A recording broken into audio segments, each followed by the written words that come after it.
Welcome back to the program. As the saying goes, there's a method to the madness. And for the annual NFL schedule release, there's a man behind the method.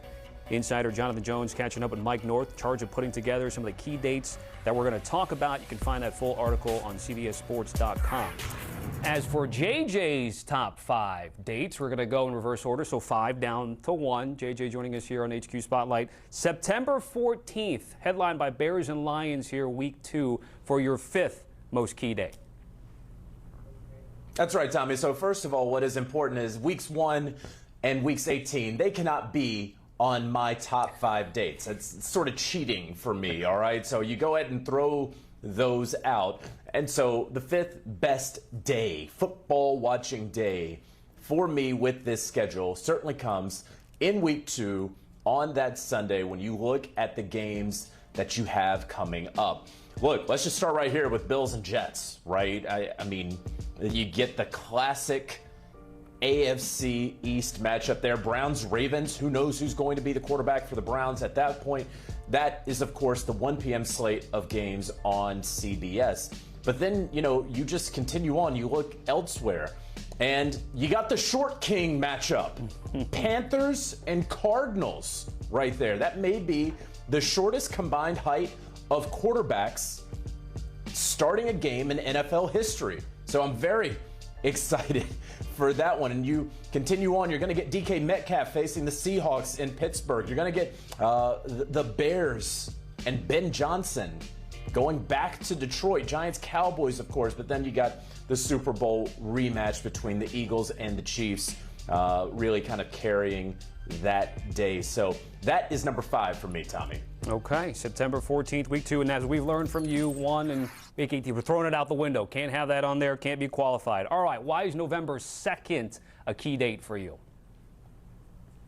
Well, I mean, it's because it's Chiefs-Bills. It's going to be carrying that day on CBS. You get yet another epic Chiefs-Bills matchup on the home of this great rivalry on CBS. But I mean, look elsewhere. You got a Super Bowl 51 matchup between the Falcons and the Patriots as well. But really, that is the biggest game for me. You get Caleb Williams going up against Joe Burrow as well. You're going to get Vikings at the Lions, as we see right there. That was a game that obviously helped decide the division last year, so we get that in week 9. That, for me, is why you have November the 2nd being the 4th best date. Okay. Allen and Mahomes, part 10. Next up here, 3rd favorite key date, September 28th, highlighted by Ravens and Chiefs. That would be week 4. Yeah, we got the week 4 slate right there. No buys in this week, so you're getting a whole helping of games right here, right? You're going to get Cam Ward versus C.J. Stroud. You continue on, you look at this, you got the Dan Quinn Bowl, the Commanders against the Falcons. And then Ravens-Chiefs, of course, another rematch. We saw them play twice last year as a likely toe coming down on the white, and then not being able to get it done in the playoffs. And so that is going to be a huge one. But really, you get to start the day in Dublin with the Vikings and the Steelers as well. You're also going to get Drake May going up against his hometown team, the Carolina Panthers. You get the Eagles and the Buccaneers in Tampa. This is going to be obviously a Packers-Cowboys game that night. So you have 2 of the fantastic franchises in NFL history. That's why that's number 3 for me. Okay, as we continue down your list, Thanksgiving. We're feasting this holiday season, huh? Yeah, just 3 games. But look, it's football. It's Thanksgiving. It's America. This is what it should be, all right? And so I absolutely love November the 27th. When you start off with Packers and Lions, used to start at 12:30. They pushed that back. They're going to get more viewers, the NFL thinks, in that window. Then you are probably going to get the most watched game in the NFL for the regular season, perhaps even in NFL history, with the Chiefs at the Cowboys. I know we've talked about that game so much since we found out that that was going to be our game on Thanksgiving afternoon. And then lastly, of course, you're going to get the Bengals and the Ravens, one of the last real rivalries in the NFL. So here you get Patrick Mahomes going to Arlington for the first time in his NFL career. It's just, I don't really know that it gets any better on paper right now when it comes to Thanksgiving, when it comes to what you can get, the full helping that we will certainly have on Thanksgiving. And our graphic had the bonus of the Black Friday game, too, which we've experienced over the last handful of years. JJ, that's an addition now to that Thursday slate. How has that sort of been received about that extra Friday game for the league? It has been received well. If you're asking me to report on that, Tommy, if you're asking me for my personal opinion, and I'm just going to go ahead and give you a spoiler alert here. When it comes to number one, it's not going to be Christmas Day because we shouldn't be playing football on Christmas. We should be enjoying ourselves and our families on Christmas. I don't care how good the games are on Christmas. You are not seeing Christmas on this list for me. Okay, no Christmas games. Then we have Lions, Eagles, Sunday Night Football, Week 11. That would be your key date, number one, because there's a lot of like September, November. I'm getting these vibes from you here that you love that section of football. And number one for you, we're loving it here.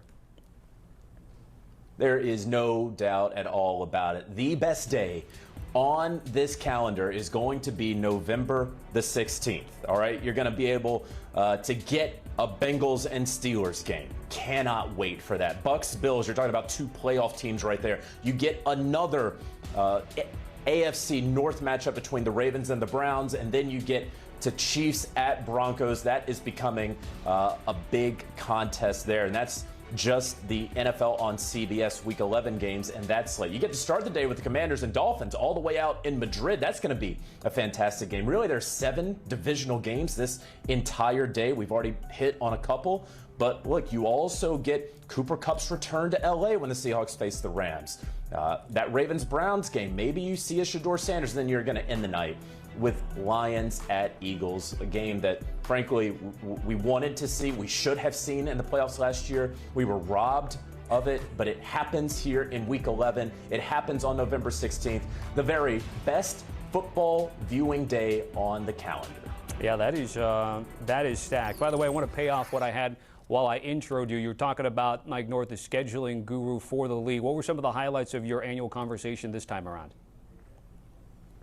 Yeah, so the league, a couple years ago, they were banking on the Detroit Lions. Last year, they were banking on the Houston Texans. This year, they are banking on the Washington Commanders to build off of what we saw last year with Jaden Daniels, with making the NFC Championship game. So they are loaded, packed to the gills with primetime games. One team, maybe a little surprisingly, that did not get a primetime game, a national standalone window, well, the Tennessee Titans. They have the number 1 overall pick with Cam Ward, but as they say in the league office, you can play your way into primetime, but you cannot draft your way into primetime. So the Titans, they have a couple of big games at the end of the season against the Niners, against the Chiefs. They could get flexed into a primetime window, but they were only one of 2 teams, along with the Saints, that did not get a primetime window. And, of course, everybody wants a piece of the Chiefs. That's good, fine, and well, but very, very happy that we get to get the Chiefs on CBS against both the Cowboys and the Buffalo Bills. JJ, appreciate you as always. Again, check that full article and write-up on CBSSports.com. In terms of what we're offering at CBS, there you go. The schedule release, those featured